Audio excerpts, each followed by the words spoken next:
Hi, folks. I want to tell you a quick story about some challenges that I helped people with last week. I was talking with a number of leaders down in New York, and they were struggling to connect with their teams. I mean, there were some crazy things that they had going on, and the leaders just couldn't connect. They didn't seem to be able to understand what was going through their folks' head. Now, that's because they lack empathy. Now, that sounds horrible to say, but here's the deal. Empathy is only a skill that's held by 20% of the population. That sounds shockingly low because when you think about it, empathy is a skill that we all say that we want to have. It's the righteous thing.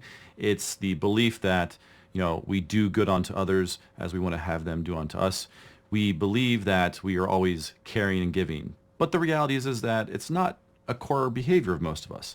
Now, as a leader, that's a pretty tough pill to swallow if you say that I don't have empathy because it's your job to understand and be able to motivate and lead and connect with people. So here's the secret.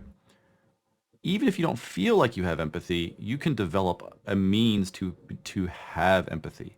It's not easy. It's just a skill that you have to develop. It becomes a tool in the toolbox. So a quick story first about me. I'm Eric. I'm a computer engineer by trade.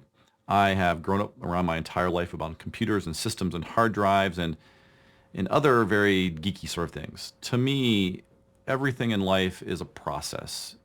A goes to B, then to C, then to D, then to E. Now, for me to develop empathy it's a process upon learning.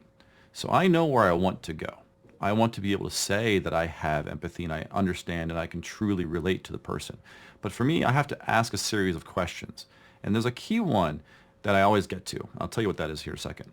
But first I say things like, tell me how you're feeling. Walk me through what went on. Describe to me how you were feeling.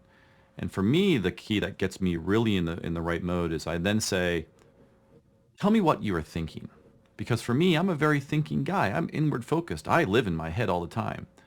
So if you're struggling to figure out how to connect with your teams, try this. Try to think about a process that you can do right now to imagine how you would get in someone's shoes, write it down, rehearse it, and see how it feels. Give it a shot. Let me know how you go.